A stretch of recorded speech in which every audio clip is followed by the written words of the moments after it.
She was one of Hollywood's brightest stars, lighting up the silver screen with her breathtaking beauty and undeniable talent. He was the dashing British actor who swept her off her feet and captured her heart.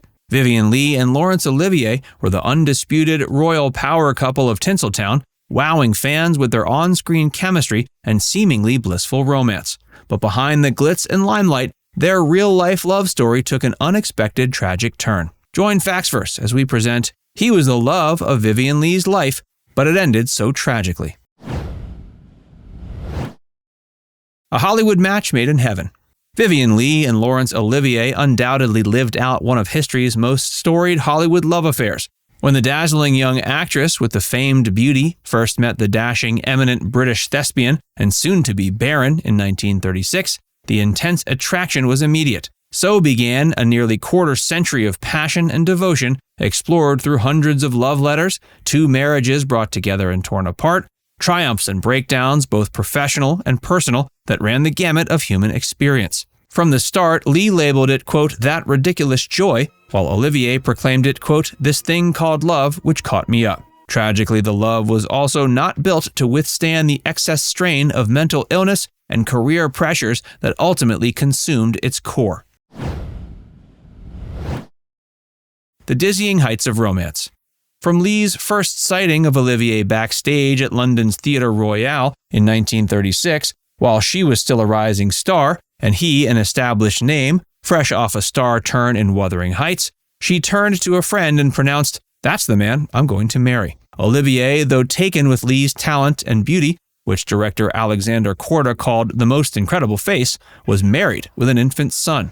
Nevertheless, a courtship began during the making of 1937's Fire Over England, which featured the pair as on-screen lovers caught up in forbidden passion.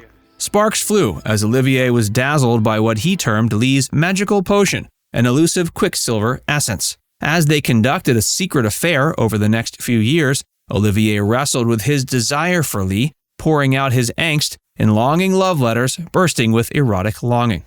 Leigh soon cemented herself as an A-list star with 1939's Gone with the Wind, while Olivier further burnished his reputation as one of the world's finest actors on stage and screen. Through triumph and struggle, the two were tethered by a passion that scaled the highest professional heights, but also plumbed psychological depths in equal measure. With both now officially divorced from their first spouses, Leigh and Olivier finally wed in August of 1940, capping off a dizzying real-life romance which enthralled the public for its charisma and sexual magnetism. The slow poison of mental illness. As World War II broke out, Olivier enlisted in the Navy, while Leigh worked to fundraise for the war effort until a diagnosis of tuberculosis sidelined her in 1944. Though she eventually recovered, Leigh's physical and mental health continued to deteriorate slowly but surely. Away filming 1947's Hamlet, which he later won an Oscar for, Olivier began to tire of Leigh's escalating manic episodes and mercurial moods later attributed to then undiagnosed bipolar disorder. After fits of melancholy, she would weep uncontrollably for hours and then descend into weeks-long depression cycles Olivier termed mood languors. The once attentive Olivier soon adopted an attitude of resignation toward his wife's perpetual fragility. He was unable to cure or rescue her. The situation was greatly exacerbated by Leigh's longing for motherhood, with her suffering several miscarriages, taking immense emotional tolls. Each pregnancy loss sent Leigh deeper into despair with severe guilt and stifling anxiety. Through it all, Olivier tried to keep Leigh buoyed while attending to his own award-winning career, now garnering knighthood and peerage. But Leigh saw her husband's globe-trotting success and new social priorities as leaving her isolated, which bred resentment. "He let me go," she lamented bitterly in personal letters. Still, Olivier represented home and safety for Leigh, so she clung to him as an anchor, even as he drifted slowly away. Cracks become canyons.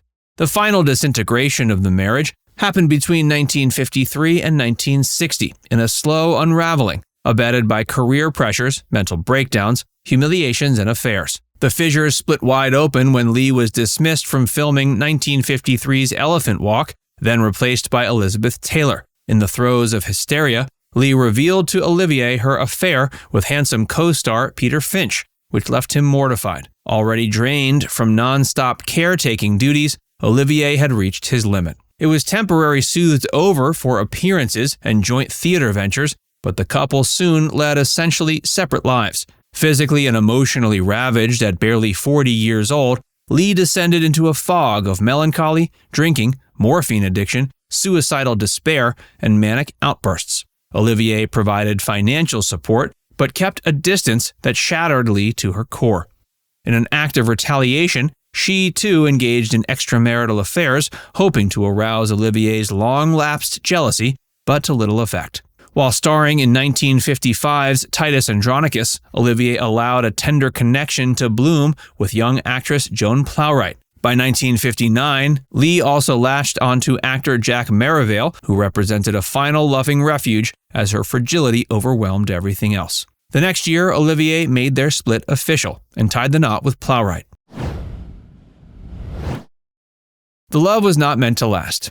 At its height, the Leigh-Olivier partnership represented the pinnacle of Hollywood royalty, but the burdens of Leigh's chronic mental and physical anguish dissolved the fabric of intimacy between them. As Leigh's support system since girlhood, Olivier was ground down after years of anxiety and uncertainty over her welfare. Craving stability with his own advancing age, he fell into the steadier romantic arms of Plowright, who demanded less of him.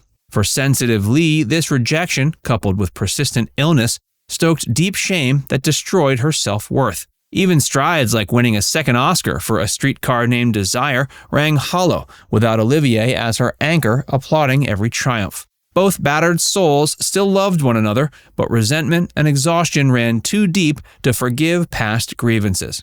After decades together, battling demons, internal and external, the two could not reignite passions where endless consuming pain dwelled instead. Their final act.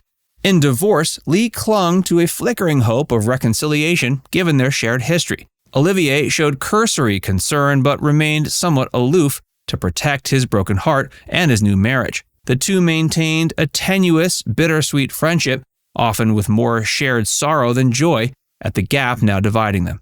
Olivier busied himself building a new family, while Leigh struggled for purpose through acting. Though their memories joined them in spirit, for the first time they traveled solo paths quite tragically. Leigh was struck down by recurring tuberculosis in 1967 at only 53. Olivier put aside lingering grievances to maintain an overnight vigil by her bedside until her last breath.